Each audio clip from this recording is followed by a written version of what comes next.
Assalamualaikum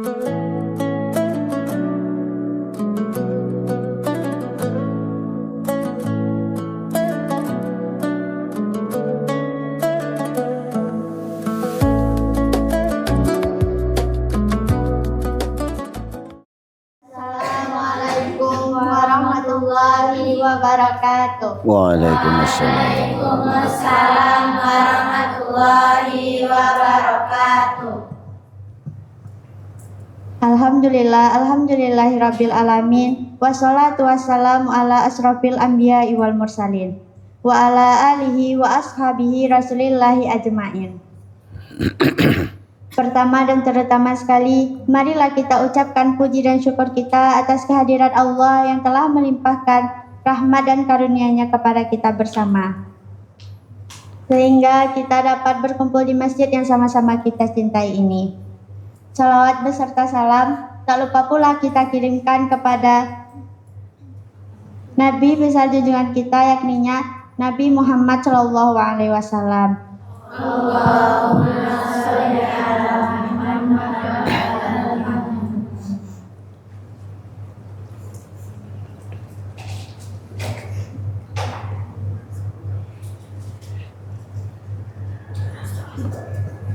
Baiklah, tanpa memperpanjang kata-kata mukadimah,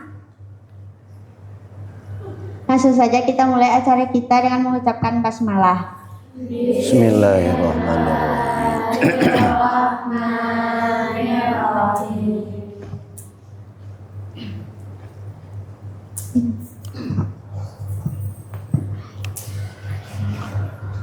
Baiklah, acara yang pertama yaitu tilawatil Quran yang akan dibawakan oleh Uktina Afifah. Kepada Ukti dipersilakan. A'udzu billahi minasy syaithanir rajim. Bismillahirrahmanirrahim.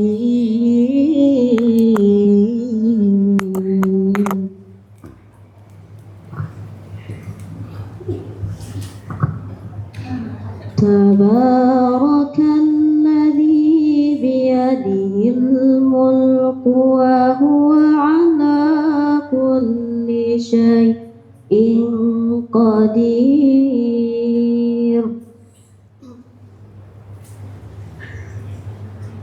Alladzi khalaqal mauta wal hayata liyabluwakum ayyukum ahsanu amala wa huwal azizul ghafur. Alladzi khalaqa sab'a samawatin tibaqa ma tara fi khalqir rahmani min tafawut farji'il basara hal tara min futur thumma rji'il basara karrataini yanqalib ilaikal basaru khasi'an wa huwa hasir. Walaqad zayyana as-samaa'a dunya bimasabiha wa ja'alnaha rujuman lisyayatin wa a'tadna lahum 'adzabas sa'ir. Walilladzina kafaru birabbihim 'adzabu jahannam wa bi'sal masir. Sadaqallahul azim. Assalamualaikum warahmatullahi wabarakatuh. Waalaikumsalam. warahmatullahi wabarakatuh.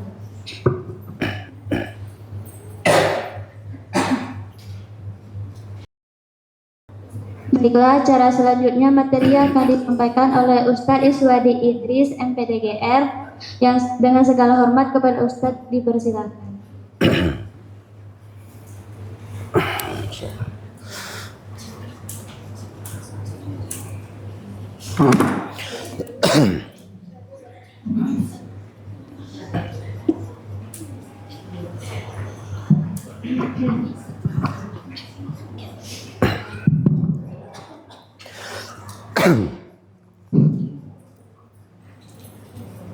Assalamualaikum warahmatullahi wabarakatuh. Waalaikumsalam warahmatullahi wabarakatuh. Tidak usah pakai mic. Alhamdulillahirabbil alamin. Assalatu wassalamu ala asrafil anbiya'i wal mursalin. Sayyidana wa maulana Muhammadin wa ala alihi wa ashabihi ajma'in. Allahumma hdina ila siratim mustaqim. Allahumma khurujna minaz zulumati ilan nur. Allahumma anzil mubarakan fa innama khairu munzilin. Allahumma ja'al mahbuban fi qulubil mu'minina wal mu'minat. Salamun qaulam mir rabbir rahim. Yang sama-sama kita hormati ustazah, para asatiz, kemudian kepada tim yang ada pada kesempatan kali ini, dan istimewa kepada seluruh santriwati MTS dan KUI Perguruan Tawalib Putri Padang Panjang. Pertama sekali kita bersyukur kepada Allah Subhanahu wa taala. Alhamdulillah kita masih diselamatkan oleh Allah. Kita dalam keadaan sehat walafiat, bisa beraktivitas sesuai dengan tugas kita masing-masing dalam rangka untuk mencari ilmu pengetahuan. Ini adalah curahan rahmat yang langsung Allah berikan kepada kita. Andai kata Allah Subhanahu wa taala tidak menjaga dan melindungi kita, maka yakinlah bahwa apa yang ada di atas kita, coba tengok ke atas. Hari ini yang di atas kita masih berada pada posisinya. Atap, loteng kita berada pada posisinya. Kenapa dia berada di situ? Karena dia masih dijaga oleh Allah. Andai kata dia berpindah posisinya, maka yakinlah musibah akan menimpa kita. Betul apa betul? Bisa kita bayangkan ketika atap yang ada di atas kita ini roboh, ada kekhawatiran kita, ada kecelakaan pada kita. Cuman terkadang ketika kita sedang menjalani, kita tidak sadar bahwa Allah sedang menjaga kita. Kita tidak sadar. Bagaimana kalau kita bayangkan tonggak yang ada di samping kamu ini lari dari posisinya. Dan alhamdulillah hari ini masih berada pada posisinya. Ini menandakan Allah masih menjaga kita. Dan banyak hal, contoh-contoh dalam kehidupan kita yang begitu dekatnya pertolongan Allah kepada kita. Makanya dalam sebuah ungkapan Allah mengatakan, ana akrabu min hablil warid. Kami ini, kata Allah, lebih dekat kepada hamba ketimbang hamba itu dengan urat lehernya masing-masing. Makanya terhadap hal ini, jalan satu-satunya tidak ada selain dari kita bersyukur kepada Allah atas segala nikmat yang Allah curahkan kepada kita. Sehingga dengan mensyukuri nikmat, Allah Subhanahu wa taala akan menambah nikmat-nikmat tersebut. Amin ya robbal.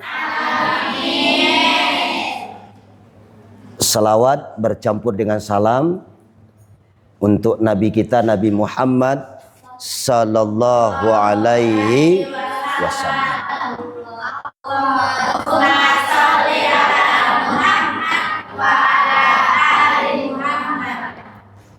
Terima kasih. Atas nama pribadi, Ustadz menyampaikan apresiasi kepada kita semua yang memberikan kesempatan untuk berdiskusi di waktu sore menjelang senja, yaitu yang berkaitan dengan hal-hal yang kita butuhkan di dalam kehidupan kita. Ustadz ingin bercerita. Ketika bertemu dengan orang tua kita masing-masing, jauh dari kampung datang ke sini, orang tua hanya dengan satu pengharapan. Ustadz, kami orang tua tidak berharap lebih. Yang terpenting bagi kami itu, anak kami punya kepribadian, punya akhlak yang bagus. Kalau mengenai profesi, jadi apa dia besok, itu tergantung cita-cita mereka. Tapi keinginan kami cuma satu, Ustadz. Bagaimana anak kami punya perilaku, akhlak yang baik. Ustadz mau bertanya, sepengetahuan anda semuanya, yang dikatakan akhlak itu apa? Coba satu-satu. Yang dikatakan akhlak itu apa?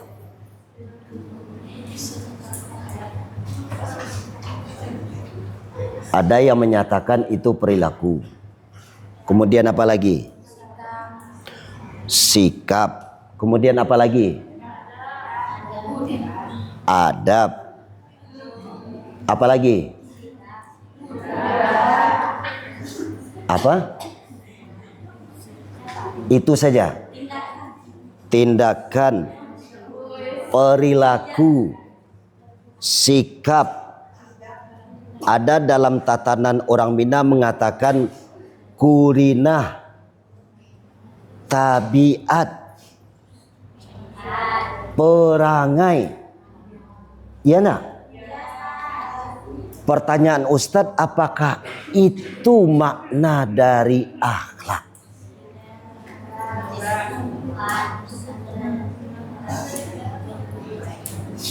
Dari semua yang kita sampaikan tadi, apakah namanya adab, apakah ada namanya budi pekerti, apakah tabiat, apakah kurina, apakah perangai, tingkah laku, itu adalah sinonim, nama lain. Jadi kalau itu bukan akhlak, pertanyaan di hadapan kita, yang dikatakan akhlak itu apa? Ustaz contohkan. Ketika seorang murid bertemu dengan seorang guru, lalu secara spontan murid tadi itu salim sama ustazahnya. Setelah dia bersalim, dia cium tangannya. Bahkan ketika mau berpisah, seorang murid bilang sama ustazahnya, "Assalamualaikum ustazah." Dia berpisah. Kira-kira santri ini punya akhlak baik atau bagaimana? Yang sebelah sini mengatakan dia punya akhlak baik. Yang sebelah kiri, ada ndak yang beda dengan yang disampaikan tadi? Akhlak baik, setuju? Setuju. Oke, satu. Tapi tahu ndak Ananda semuanya? Santri yang salim dengan ustazahnya, bahkan dia cium tangan. Ketika mau berpisah, dia mengucapkan salam, "Assalamualaikum ya ustazah." Dia berpisah. Di dalam anggapan ustazahnya, wah luar biasa akhlak anak saya ini. Tapi tahu enggak, ketika 2, 3, 4, 5 langkah berpisah dengan ustazahnya, murid tadi melakukan gibah, mempergunjingkan ustazah yang barusan dia tegur.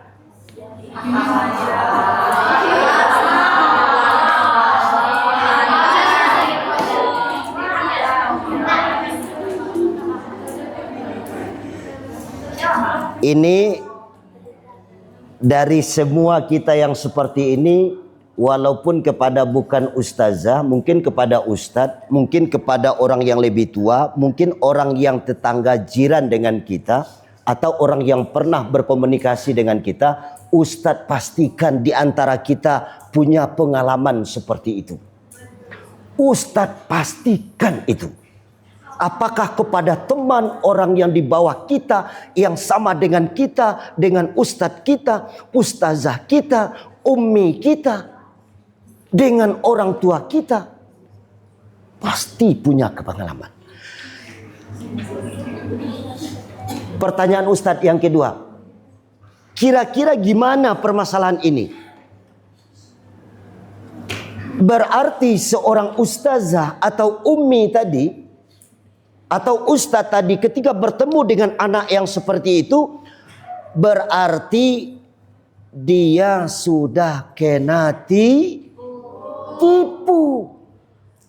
Kata ustazahnya udah luar biasa. Ketika bertemu ustazah di pasar, ustazah, ummi, tapi pas di belakang sudah kena KDL, kasihan deh. Ya Allah, apakah ini yang dikatakan dengan akhlak? Baginda Rasulullah Sallallahu Alaihi Wasallam dalam sebuah hadis dari Abi Hurairah, beliau mengatakan, apa kata Rasul? Innama bu'istu li utammima makarimal akhlak. Apa maknanya? Sesungguhnya aku dilahirkan ke atas permukaan bumi ini, diutus oleh Allah Subhanahu wa taala, hanya satu target, satu tujuan, untuk makarimal akhlak, untuk memperbaiki akhlak. Pernah enggak Ananda sekalian bertanya, sedemikian banyak tugas dan fungsi dari Nabi dan Rasul, yang wajib kita ketahui 25 nabi dan rasul, mulai dari Nabi Adam, Idris, Nuh, Hud, Soleh, sampai Nabi Isa, sampai Nabi Muhammad sallallahu alaihi wasallam. Begitu besar tugas dan amanah. Lalu kenapa Nabi mengatakan innama bu'istu li utammima makarimal akhlak? Kenapa hanya untuk satu tujuan itu? Kenapa untuk tidak memperbaiki ibadah kita kepada Allah? Kenapa Nabi tidak pernah mengatakan untuk memperbaiki tauhid kita kepada Allah, akidah kita kepada Allah, iman kita kepada Allah? Lalu pertanyaan besarnya, kenapa untuk memperbaiki akhlak? Pernah enggak Ananda bertanya seperti itu? Pernah enggak? Kenapa untuk saya diutus ini untuk memperbaiki tauhid? Ada enggak hadisnya? Enggak ada. Saya diutus oleh Allah untuk memperbaiki keimanan. Ada enggak? Tidak ada. Saya diutus ini adalah untuk memperbaiki akidah, tauhid, keimanan, ibadah, syariat. Tidak ada. Lalu pertanyaannya, seberapa penting akhlak itu? Kenapa baginda Rasul mengatakan innama bu'istu li'utammima makarimal akhlak? Atau pertanyaan berikutnya, atau hadis ini tanda tanya, hadis palsu atau hadis gimana ini?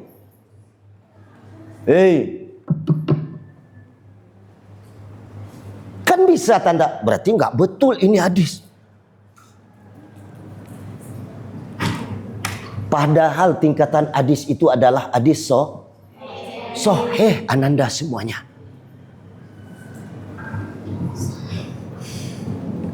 Nah, cobalah berpikir.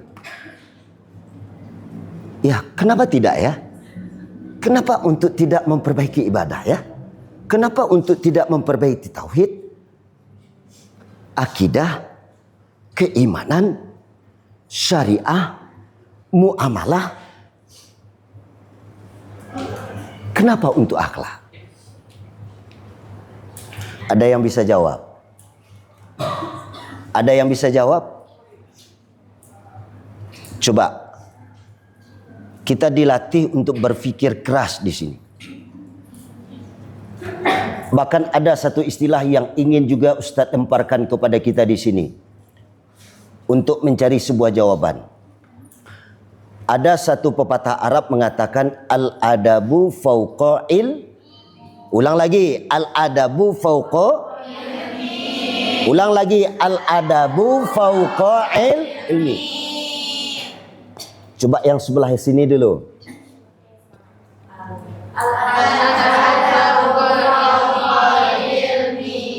Terjemahnya apa itu?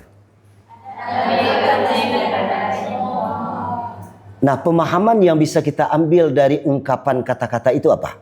Coba tunjuk satu orang.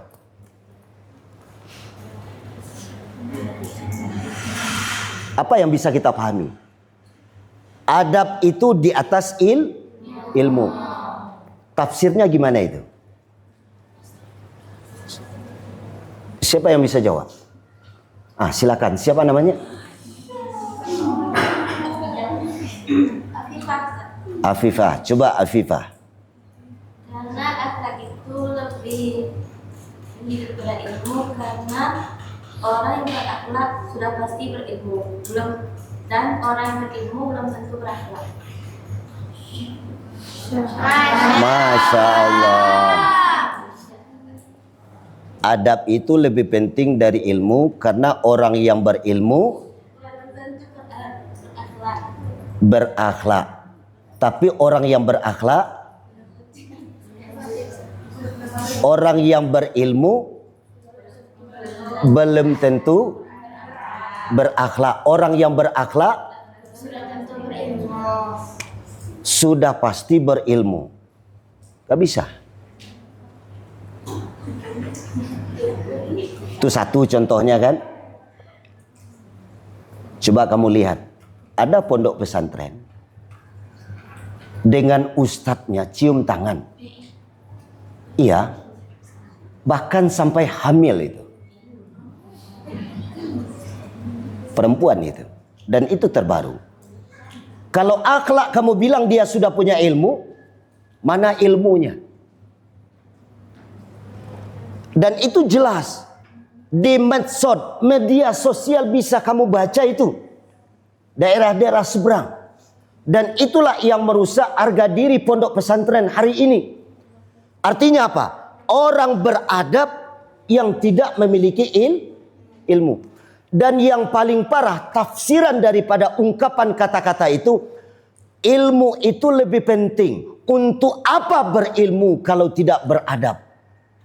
Jadi biar beradab asal tidak berilmu. Ini paling parah. Jadi kalau begitu apa Ustadz tafsirannya? Tafsirannya adalah al-adabu fauqa ilmi. Fauqa itu isimnya isim apa itu? Isim sorof.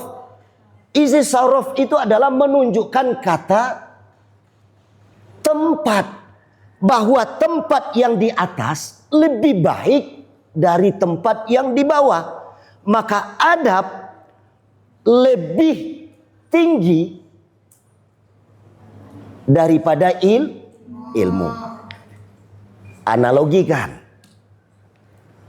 Yang di atas kita ini apa ini?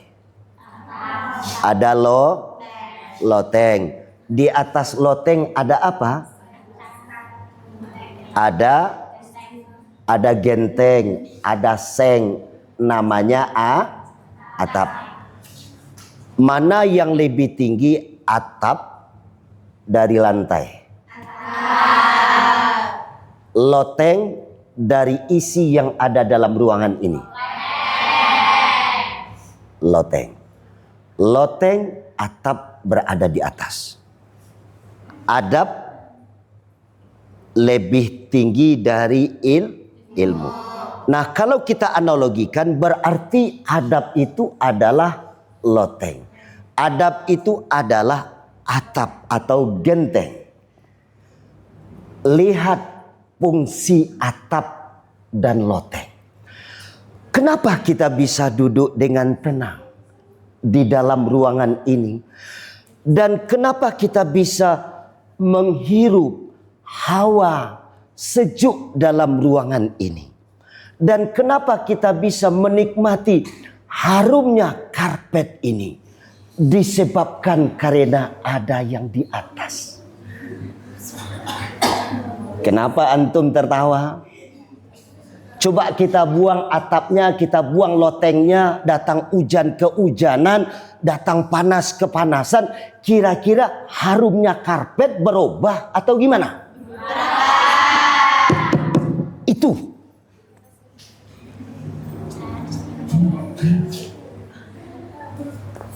Boleh kita lihat. Artinya apa? Adab itu akan menjaga ilmu kita. Bukan berarti ilmu tidak penting. Ilmu itu penting, ananda semuanya. Jangan pernah ananda mengatakan ilmu itu tidak penting. Yang penting itu adalah adab. Jangan pernah. Ilmu itu penting. Man arada dunya fa'alaihi bil ilmi. Wa man aradal akhirah fa'alaihi bil ilmi. Wa man aradahuma fa'alaihi bil ilmi. Itu kan hadis sudah populer di kalangan kita. Seseorang pondok, seorang santriwati, siapa yang kepengen mendapatkan bahagia dunia mesti punya ilmu. Siapa yang kepengen bahagia nanti di akhirat mesti dengan ilmu. Siapa yang kepengen bahagia dunia dan akhirat mesti dengan ilmu.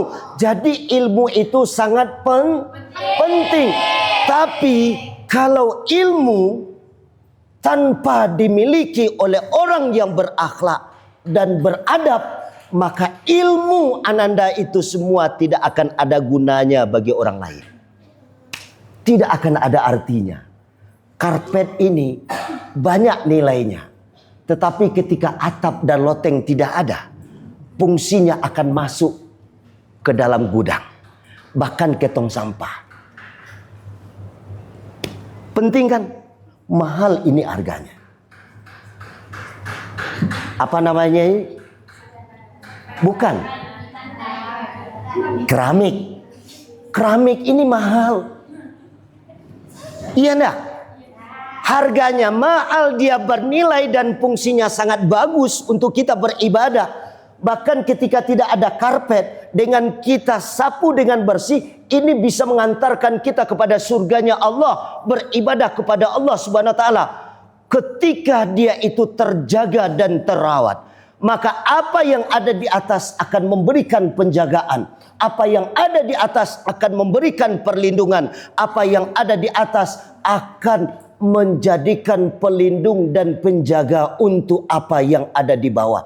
Maka apa yang ada di bawah ini kita ubah atau kita contohkan taubahnya seperti ilmu. Dan yang di atas itu adalah adab. Maka ilmu ini akan berguna ketika kita punya adab. Tetapi ketika kita punya ilmu tidak beradab, maka guna kita tidak akan ada di tengah-tengah masyarakat. Jadi kalau ada selama ini yang menafsirkan bahwa adab itu lebih penting daripada ilmu, untuk apa berilmu kalau tidak beradab? Itu adalah penafsiran yang salah. Mudah-mudahan dengan pertemuan dengan Ustadz pada hari ini akan bisa merubah mindset, cara pandang kita terhadap akhlak. Kita kembali. Ada satu ungkapan pepatah Minang mengatakan, rusak sendi, rumah binasa. Rusak budi, badan celaka. Nan kuria, itulah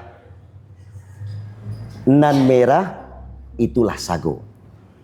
Nan kuria, itulah kundi. Nan merah, itulah sago. Nan baik, itulah budi. Yang indah itu adalah bahasa. Jadi dalam tataran kehidupan kita orang Minang, bahwa posisi akhlak itu sangat dijunjung tinggi. Sangat dijunjung tinggi. Nah, kita kembalikan kepada awal tadi.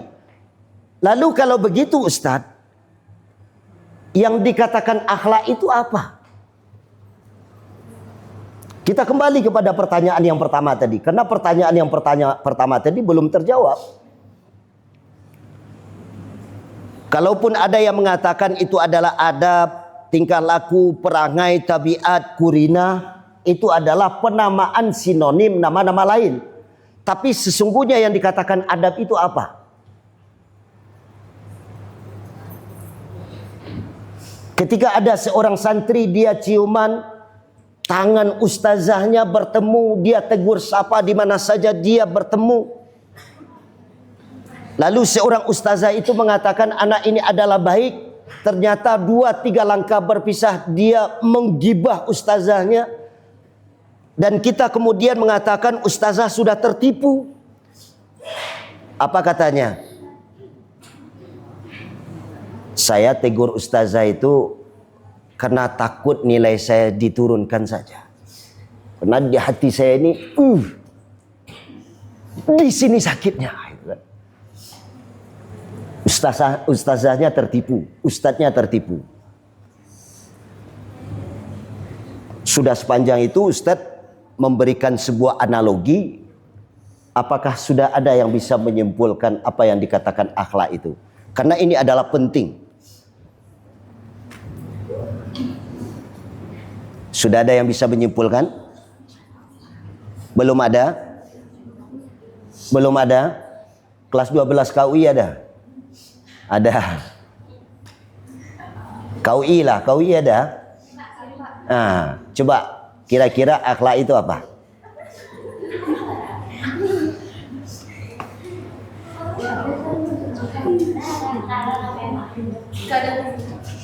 Apa? Belum ada? Baik. Ini. Yang dikatakan dengan akhlak itu adalah, coba perhatikan ya. Ini kesimpulannya ya. Yang dikatakan akhlak itu Respon of personality. Respon of personality. Coba kira-kira menurut bahasa kitanya apa itu?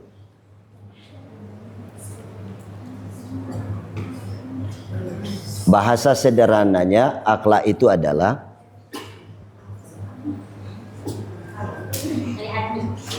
tanggapan kita, tindakan kita, respon kita terhadap rangsangan yang datang kepada diri kita. Respon, tanggapan, sikap kita ketika ada stimulus, rangsangan, ketika ada kejadian. Maka respon yang tanpa membutuhkan pemikiran dan pertimbangan panjang, spontan, itulah sesungguhnya yang dikatakan akhlak. Bagaimana mengujinya, Ustadz? Cara menguji orang punya akhlak baik atau tidak, ketika dia sendirian, Pak Kajuian di belakang, apa kata-kata yang pertama keluar dari mulutnya? Itulah akhlak.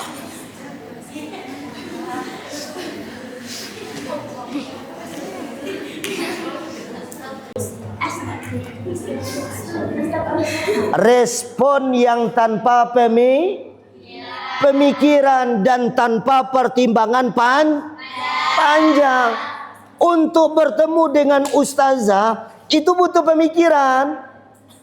Bertemu di pasar kuliner, lihat dari pojok sana sudah kelihatan ustazahnya, pikirkan, mainkan langsung. Zeot.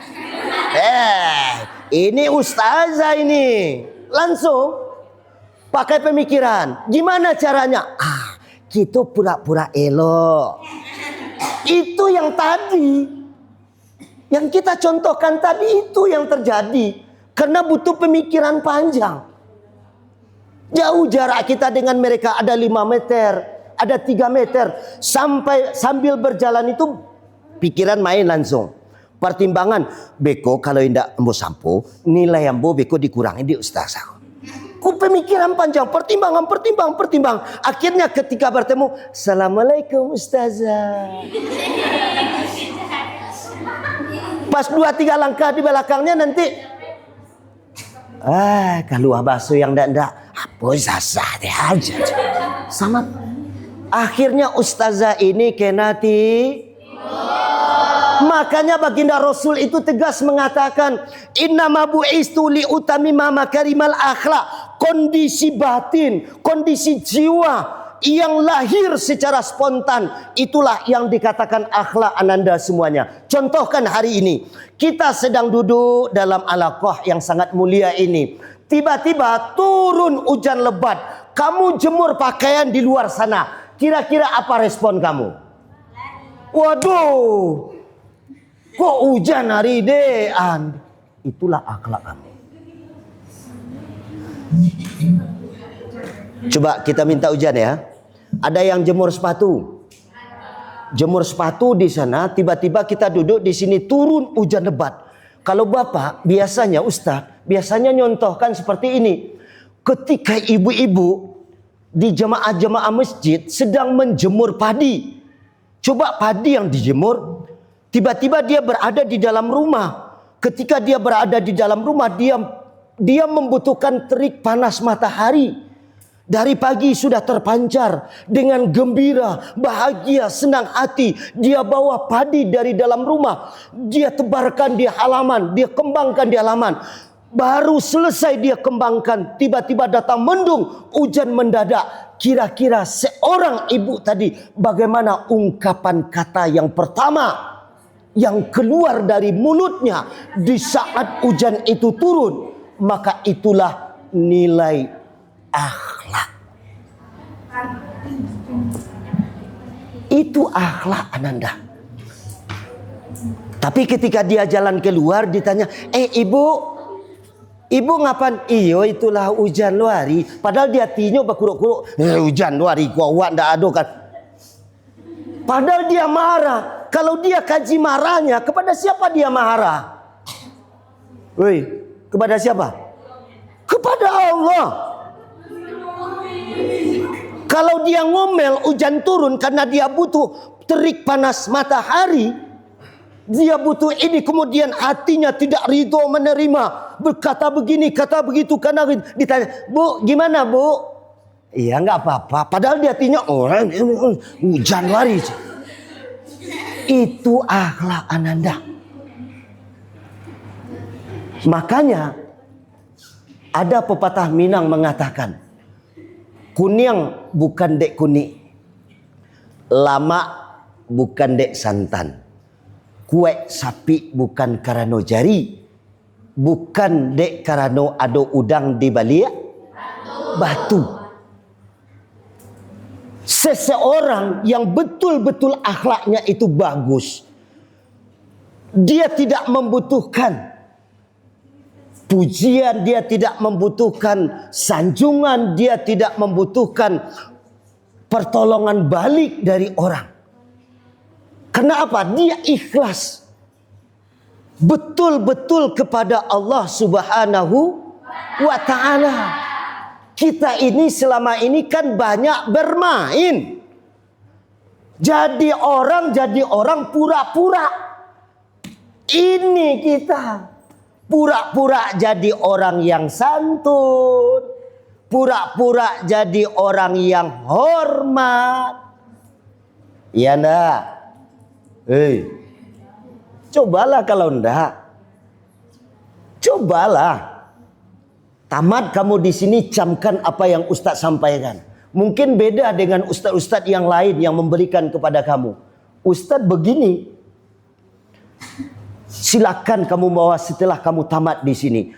Kita ini hidup dalam kepalsuan. Kita ini hidup bertopeng. Makanya Islam itu hadir untuk membersihkan itu semua. Untuk mengikis itu semua kepura-puraan, kebohongan, topeng yang kita pasang. Iya kan? Islam itu untuk itu Ananda semuanya. Makanya Rasul mengatakan innama bu'istu li'utammima makarimal akhlak. Untuk memperbaiki akhlak. Kenapa? Karena orang yang sudah berakhlak mulia berarti dia sudah punya sumber akidah yang benar, sumber tauhid yang betul, sumber iman yang betul. Karena apa? Karena akhlak itu lahir dari sebuah akidah yang benar, tauhid yang benar, iman yang benar, ibadah yang betul. Kita ambil contoh dari ayat. Kata Allah Subhanahu wa taala,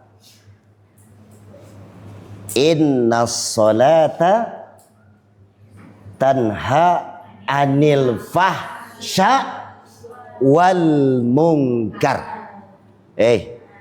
Coba ini. Perhatikan ya. Sesungguhnya salat itu untuk mencegah perbuatan keji dan mungkar. Nah, keji mungkar ini kan akhlak ini. Kamu tahu sifat keji? Apa itu? Jahat atau kejahatan. Kamu tahu enggak apa yang dikatakan mungkar? Masya Allah, walhamdulillah, wala ilaha illallah, wallahu akbar. Oke.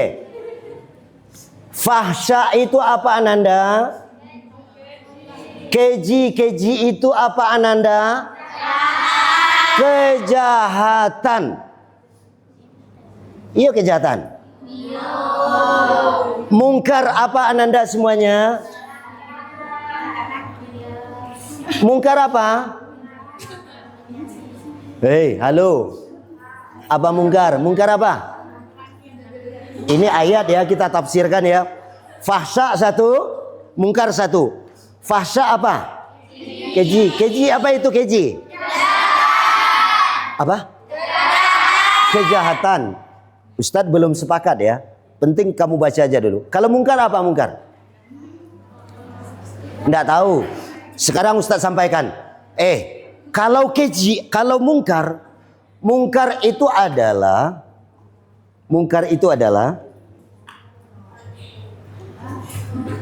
melawan dari ketentuan Allah. Kata Allah Subhanahu wa taala, la taqrabu hasihi sajarah. Jangan dekati pohon ini. Kan ada ayatnya itu. Kamu dekati, itu namanya la taqrabu zina. Jangan kamu dekati zina. Kamu dekati, itu namanya Jadi ada ayatnya, ada larangannya, ada hadisnya. Ketika kamu labrak itu, maka kamu mengerjakan perbuatan yang mungkar. Kalau fahsya,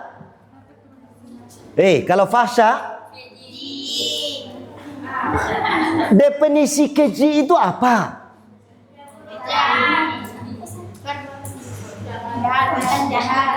Perbuatan jahat. Jelek, jahat, jelek, apa bedanya? Oke, gini. Jadi yang fahsya itu ananda semuanya, itu tidak ada dalilnya dalam Al-Quran dan tidak ada hadisnya itu. Itu yang fahsya. Tetapi apa? Tetapi itu hidup dalam kearifan lokal masyarakat. Sesuai dengan fitrahnya. Contoh, yang fahsya itu. Untuk ustadz laki-laki, sebenarnya batasan daripada aurat itu adalah pusat dengan lutut. Pusat dengan lutut. Berarti ustadz tidak berdosa ketika ustadz pakai celana jangkring. Kan tidak berdosa. Tidak berdosa kan? Tapi karena ustadz ini adalah seorang penceramah, karena ustadz adalah seorang ulama, karena ustadz adalah seorang ustadz, kira-kira pantas enggak ustadz pakai celana sampai di sini di pasar? Itu yang namanya fahsya. Tercela. Tidak pantas. Padahal dia tidak berdosa kok. Tidak berdosa. Contoh bagi kami laki-laki, mau sholat ibadah kepada Allah Subhanahu wa taala, kami pakai kain sarung. Setelah pakai kain sarung, kemudian kami pakai baju pendek lengan atau baju anak baju lah. Kemudian tertutup pusatnya, dipakai kain sarung. Kira-kira sholatnya gimana? Sah. Kenapa? Karena aurat tertutup. Tapi kira-kira bagi seorang imam, kira-kira pantas enggak dia berpakaian seperti itu? Itu yang fahsya. Ananda semuanya insyaallah bersama dengan Ustadz, walaupun satu hadis satu ayat, insyaallah ananda punya ilmu. Insyaallah punya ilmu. Makanya dikatakan inna sholata tanha anil fahsya wal munkar. Fahsya yang tidak dilarang oleh Allah, yang tidak ada hadisnya, yang tidak ada larangan ayatnya. Bagi seorang yang punya akhlak mulia, yang benar ibadah sholatnya, dia sudah tidak mau melanggar. Apalagi yang sudah jelas ada larangan ayatnya. Itu orang yang betul. Makanya Nabi itu diutus bukan memperbaiki sholat, tapi dia memperbaiki akhlak. Karena solat itu akan membentuk akhlak yang baik. Kalau akhlak belum baik, berarti solatnya belum benar. Kalau akhlaknya belum baik, berarti tauhidnya belum betul. Kalau akhlaknya belum baik, berarti imannya belum sempurna. Kalau akhlaknya belum baik, berarti tauhid, akidah, ibadah, iman belum betul. Jadi kalau ingin memperbaiki akhlak, perbaiki tauhid, perbaiki akidah, perbaiki ibadah, perbaiki iman kepada Allah Subhanahu wa taala. Itu. Timbangannya itu bukan pada orang lain, tapi pada diri kita. Karena akhlak itu adalah cerminan kondisi kejiwaan kita yang melahirkan perbuatan disebabkan oleh respon dan rangsangan yang datang kepada kita yang tanpa membutuhkan pemikiran panjang dan tanpa membutuhkan pertimbangan. Contoh, jalan enak-enak dengan teman. Nggak taunya kaki kita tersangkut oleh batu. Aduh. Apa yang keluar dari mulut Ananda pertama, itulah akhlak. Udah. Final kan? Final kan? Final kan? Final. Fahim tum? Makanya kata orang Minang, kunyang bukan karena kuni, lama bukan karena santan, kue sapi bukan karena jari, bukan dek karena ada udang di balik batu. Artinya apa? Apa yang dilakukan itu membalikkan puruk ke asas, sirih ke gagang, pindang ke tampuknya. Artinya ketika kita mampu mengembalikan semuanya kepada Allah Subhanahu wa taala, insya Allah akhlak kita akan mantap. Akhlak kita akan bagus. Kenapa demikian? Karena sumber daripada akhlak adalah akidah, tauhid, iman, ibadah yang benar. Kalau yang 4 ini sudah benar, akidahnya sudah benar, tauhidnya sudah benar, imannya sudah benar, ibadahnya sudah betul, maka yakinlah dia akan memiliki akhlak yang paripurna, yang disebut dengan insan kamil, manusia sempurna. Jadi kalau dengan ustadz untuk memperbaiki etika kamu, ya tidak cara beretika yang diatur. Ibadah bangun tengah malamnya, iya, tahajudnya, kajian tafsirnya, wawasan keislamannya, itu yang penting. Terakhir, Ustaz contohkan. Ada sebuah kisah seorang ulama sufi atau ahli tasawuf yang bernama Syekh Junaid Al-Baghdadi. Lena Muhammad danga carito Ustaz lah. Yang sebelah sini. Kalau yang sebelah sini sudah semangat, yang sebelah sini kira-kira mau dengar cerita Ustaz? Kalau ndak namua beko selesai acara Ustaz pulang selai. Selesai acara tuh pulang selai itu.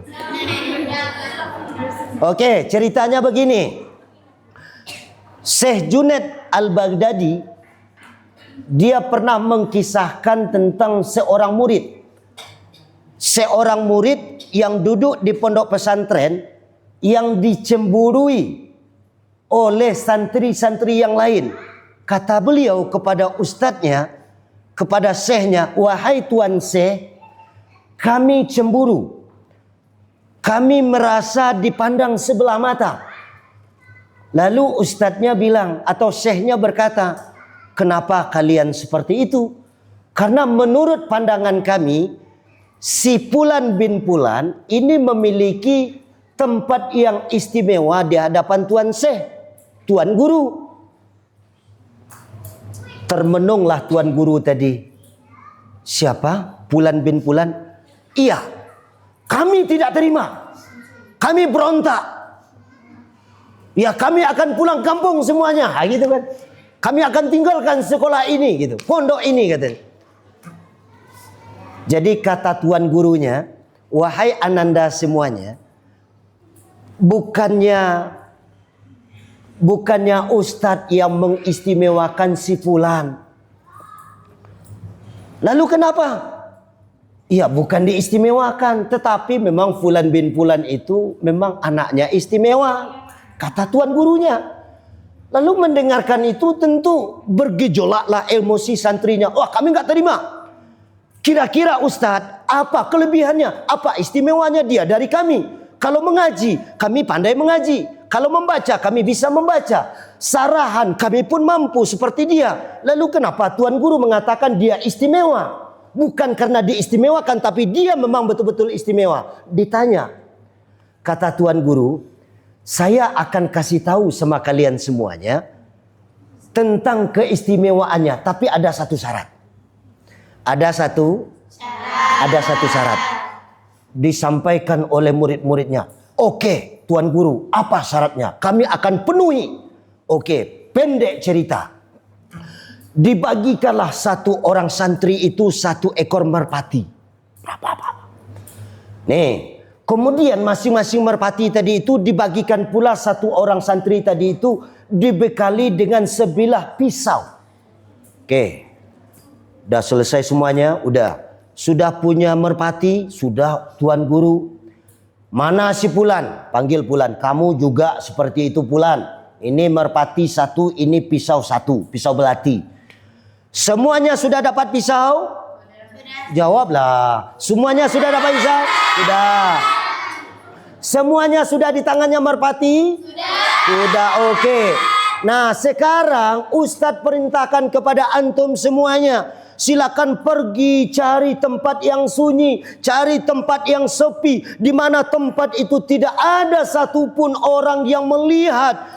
Dan di saat tidak ada orang yang melihat kamu, silakan disembelih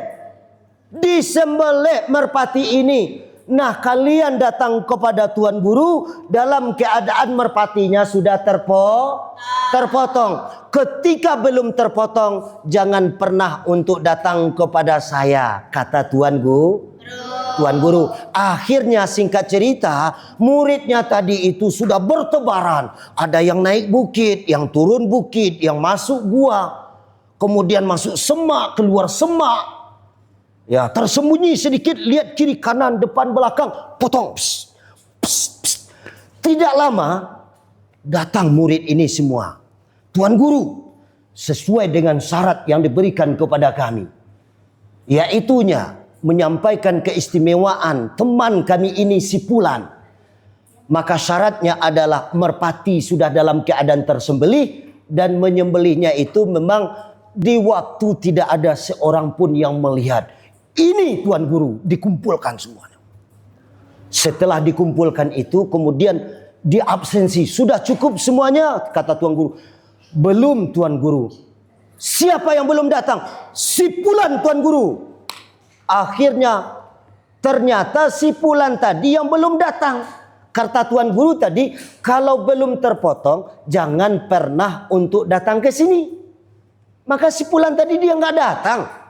Akhirnya apa kata Tuan Guru? Sebanyak ini kalian dalam waktu sedetik, dalam beberapa menit ke depan, cari si Pulan bin Pulan, dipotongnya, disembelihnya atau tidak, bawa si Pulan itu ke sini. Akhirnya bertebaran. Tidak lama tertangkap, dibawa. Tuan Guru, ini si Pulan. Depan kamu, depan si Pulan. Hai si Pulan, kenapa kamu lambat ke sini? Tuan Guru, yang merpati ini belum tersembelih ya Tuan Guru. Mana merpatinya? Ini. Masih hidup gak? Karena dia belum disembelih. Yang si Pulan tadi, yang dicemburui tadi, belum Tuan Guru. Ya kenapa kamu lambat datang ke sini? Kan kata Tuan Guru tadi, sebelum tersembelih jangan pernah datang ke sini. Datang ke sini dalam keadaan tersembelih. Coba lihat nih, merpati ini sudah berkumpul nih. Udah tersembelih semuanya. Udah mati semuanya. Yang di kamu belum. Ya karena belum tersembelih Tuan Guru. Nah, kenapa kamu belum menyembelihnya? Tuan Guru, sudah saya berusaha naik bukit, turun bukit, naik gua, masuk gua, keluar gua, masuk semak, keluar semak. Tidak ada satupun tempat Tuan Guru yang tidak dilihat oleh Allah. Makanya sampai saat ini Tuan Guru belum saya potong. Kira-kira Tuan Guru, kamu dengar tuh? Dengar. Gimana? Udah terjawab kan? Udah terjawab kan? Orang yang berakhlak baik, semua itu akan terjaga. Bahkan ruh, nyawa, seekor merpati berharga di hadapan seorang yang punya akhlak luar biasa. Yang betul akidahnya, yang betul tauhidnya, yang betul imannya, betul ibadahnya kepada Allah terjaga. Tapi orang yang tidak berilmu, berapa nyawa yang dia tumbangkan? Silakan antum cerna. Ini yang akhlak. Ini yang akhlak. Bahkan yang terakhir, ada seorang anak muda, datang seorang raja. Kata seorang raja, wahai anak muda, wah, ini ternak kamu sangat luar biasa banyaknya. Sangat luar biasa. Ditanya oleh raja, berapa ini? Nggak tahu Tuan Raja. Berapa jumlahnya? Wah, kamu aja nggak tahu. Ini punya kamu, ini enggak. Ini punya juragan saya. Wah, kalau gini, kamu aja yang mengembala tidak tahu berapa jumlahnya, apalagi juragan kamu. Kamu yang mengembala aja nggak tahu, apalagi juragan yang tidak pernah tengok, yang tidak pernah lihat kandangnya, tempat makannya, tidak pernah namanya juragan. Dia tahunya dengan uangnya saja gitu. Diuji oleh seorang raja. Apa kata raja kepada dia? Wahai anak muda, saya ada walimah. Tahu walimah? Ada acara keramaian, syukurlah namanya, di rumah saya, di kerajaan saya. Saya butuh 2 ekor kambing kamu. Tuan Raja, kalau Tuan Raja butuh dengan 2 ekor kambing saya ini, silakan Tuan Raja datang ke pasar kuliner. Itu di kedai yang nomor 2 itu juragan saya. Kata Tuan Raja, wah terlalu jauh saya datang ke pasar kuliner. Gini ajalah, kamu ambil sajalah. Kamu ambil sajalah agak 2, agak 1 ekor, agak 2 ekor. Nanti kamu bilang sama Tuan kamu itu, oh nggak bisa. Kenapa? Karena ini bukan milik saya. Karena ini bukan harta saya. Ya kamu kan nggak tahu berapa jumlahnya. Jangankan kamu, jangankan juragan kamu, bos kamu aja nggak tahu. Apa salahnya? Nggak bisa. Karena ini bukan milik saya. Karena ini bukan ternak saya. Ya dijawab oleh anak tadi, mungkin bos saya, juragan saya yang milik ini tidak melihat, tetapi Allah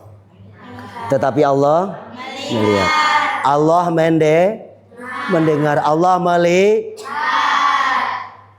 menggigil raja tadi ketika kata-kata itu muncul dari mulut seorang anak muda.